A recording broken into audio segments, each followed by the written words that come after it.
এই জন্য সারাদিন চলে গেল।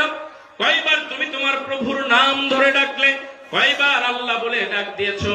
বান্দা, আসমান এবং জমিনের মধ্যে যত মাখলুক আছে আমি রবের নাম ধরে ধরে ডাকে, তুমি শুধু ডাকো না বান্দা পানি খাও, ওই পানি আমি বানিয়েছি। ফল ফ্রুট যা কিছু দেখো না সবকিছু আমি বানিয়েছি। বান্দা, তোমার কোন নিয়ামত আমি দেই নাই?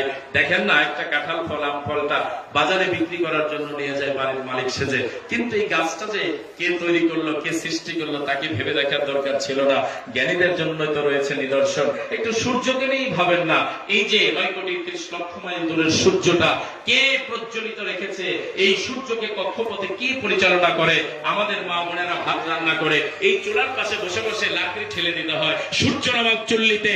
কে সেই মহাস্রষ্টা যিনি সদা সর্বদা এই বস্তুপুঞ্জগুলো ঠুকে দিচ্ছেন? বিজ্ঞানীরা বলে এক একে যদি এগুলো সৃষ্টি হতো তাহলে সূর্যের মধ্যে যে বস্তুপুঞ্জ থাকতো, যেটা ছিল আজকে 1000 কোটি বছর 500 কোটি বছর ধরে, এই বস্তুপুঞ্জগুলো পুরে পুরে উল্কাপাত হয়ে যেত। একটা কক্ষ আর একটা কক্ষের উপরে আছাড় খেয়ে পড়ে মুহূর্তের মধ্যে গোটা বিশ্ব পৃথিবী একেবারে কে হয়ে যেত, নিশ্চিহ্ন হয়ে যেত। দেখেন না, কিছুদিন আগে একটু ভূমিকম্প নাড়া দিছে, গেলে একটু নাড়া দিছে আমাদের এই মাটির পৃথিবীটা। আমার ভাইয়েরা, এই ছোট্ট পৃথিবী, এই পৃথিবীর চাইতে 13 লক্ষ গুণ বড় হলো সূর্য। এই সূর্য নামক চুল্লিটা প্রতিদিন ওঠে, প্রতিদিন ডুবে। ডুবে তো না, আমাদের পৃথিবীর আড়ালে চলে যায়। কে তার বস্তুপুঞ্জগুলো চুল্লির মতো, কে এই বস্তুগুলো ঢুকে ঢুকে, কে সূর্যটাকে প্রজ্বলিত রেখেছে চাপ এবং তাপ দিয়ে? এই জন্য আমার মুর্শিদ মানিকগঞ্জের আল্লাহর কুতুব বলেন, আমরা তো পৃথিবীর মধ্যে থাকি না, আমরা সূর্যের গায়ে ঝুলে আছি। বৈজ্ঞানিক ভিত্তিতে কথা, কারণ মানিকগঞ্জের শায়েখ আমার পীর সাহেব হুজুর, ওনার আলাপ আলোচনা আর সাধারণ আলাপ আলোচনা এক না।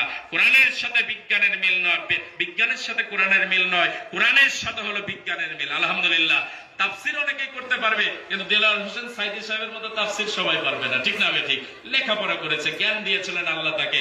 আমার ভাইয়েরা, এই জন্য বৈজ্ঞানিক ব্যাখ্যায় কোরআনের ব্যাখ্যা তাফসির করা সকলেই পারবে না। মানিকগঞ্জের আল্লাহর কুতুবকে আল্লাহ দান করেছেন, আলহামদুলিল্লাহ বলেন। এই জন্য তিনি বলেছেন, আমরা তো সূর্যের গায়ে ঝুঁকে ঝুলে আছি। তার মানে সূর্যটা যদি, সূর্য আলো তাপ চাপ যদি না দিয়ে থাকে, তাহলে এই গাছের উপরে পড়বে না। গাছ দুইটি জিনিস সৃষ্টি করে, একটা গ্লুকোজ আর একটা অক্সিজেন। এইটা গাছ সৃষ্টি করবে না। গাছও যদি গ্লুকোজ গুলো গ্রহণ না করে, গাছও বাঁচবে না। অক্সিজেন যদি না ছাড়ে, আমরাও কি অবস্থা খারাপ। 1 সেকেন্ড আমাদের বাঁচা সম্ভব না। সূর্যটা যদি একটু উপরে স্থাপন করে দেয়, তাহলে সব বরফ হয়ে যাবে। একটু নিচু করে দিলে পরে একবারে জ্বলে পড়ে ছারখার হয়ে যাবে। কে সেই মহান স্রষ্টা?